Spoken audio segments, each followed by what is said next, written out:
বেকারত্ব ঘোচাতে নানা উদ্যোগ নিলেও সফল না হয়ে একসময় পরিত্যক্ত নিচু জমিকে কাজে লাগিয়ে গড়ে তুলেছিলেন মালটার বাগান। আর সেই বাগানই এখন কৃষক মনিরের স্বপ্ন পূরণের হাতিয়ার।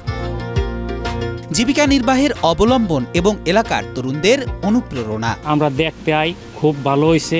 আমাকে এলাকায় ধারে কাছে এরকম কোনো সিস্টেম নাই, এই নতুন করছে, খুব ভালো লাগে দেখিয়া।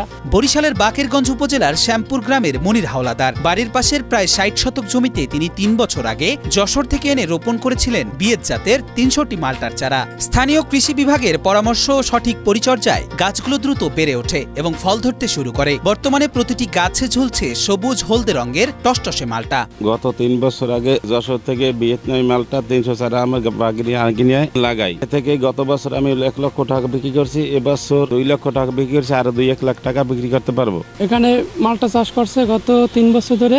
যশোর থেকে ভিয়েতনামের চারা আনছে, এনে ভালো লাভ হয়েছে। মনিরের মতে পরিত্যক্ত জমিকে কাজে লাগিয়ে ফলন ভালো হওয়ায় ও বাজারে চাহিদা থাকায় অল্প সময়ে স্বাবলম্বী হতে পেরেছেন তিনি। সংসারের সচ্ছলতার পাশাপাশি বেকারত্ব থেকে মুক্তি মিলেছে তার। ভবিষ্যতে মালটা চাষের পরিধি আরো বাড়ানোর পরিকল্পনা রয়েছে মনিরের। আমার বাগানে ৩-৪ জন লোক কাজ করে, আমি কাজ করি, এজন্য আমার সরকারি সহায়তা দরকার। আমি আরো বাগান বাড়াই করব এই আশা করি। মনিরের বাগানে প্রতিদিনই ভিড় জমাচ্ছেন বিভিন্ন এলাকার মানুষ। কেউ আসছেন দর্শনার্থী হিসেবে, কেউ ব্যবসায়িক কাজে, আবার কেউ আসছেন মালটা চাষ শেখার আগ্রহে। তার সাফল্য দেখে ইতোমধ্যেই অনেক তরুণ বেকার মালটা চাষে ঝুঁকছেন। আর এলাকার লোকজন বাগান করার পরামর্শ নেওয়ার জন্য আসে।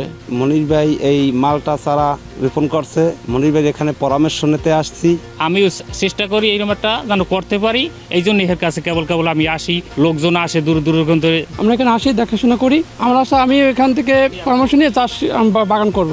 মনিরের সাফল্যে উচ্ছ্বসিত বাকেরগঞ্জ উপজেলা কৃষি কর্মকর্তা। তিনি জানান, মনিরের দেখাদেখি অনেকেই মালটা চাষ করতে কৃষি অধিদপ্তরের শরণাপন্ন হচ্ছেন এবং তারা নতুন মালটা চাষি গড়ে তুলতে প্রয়োজনীয় সাহায্য করে যাচ্ছেন। যে জমি ছিল এটি অনাবাদী পতিত জমি ছিল এবং এখানে উনি সরজান পদ্ধতি অবলম্বন করে কামদি করে সেখানে মালটা, আম সহ অন্যান্য ফলের গাছ রোপণ করেছেন এবং আমরা দেখেছি যে তার মালটা খুবই ভালো হয়েছে এবং তার পার্শ্ববর্তী যে অন্যান্য উদ্যোক্তা যারা আছেন তারাও তার বাগান এসে নিয়মিত পরিদর্শন করছে। তাদের মধ্যেও মালটা চাষে আগ্রহ সৃষ্টি হয়েছে এবং তারা ইতিমধ্যে আমাদের সাথে যোগাযোগ করেছেন এবং আমরাও তাদের পরামর্শ দিচ্ছি। যাদের বেকারত্ব ঘোচাতে ব্যর্থতার দীর্ঘশ্বাসের ভিড়ে মনির হাওলাদারের এই সাফল্য এখন এক নতুন আশার আলো হয়ে উঠেছে বাকেরগঞ্জে। এভাবেই এগিয়ে যাবে বাংলাদেশ, এমনটাই প্রত্যাশা সকলের।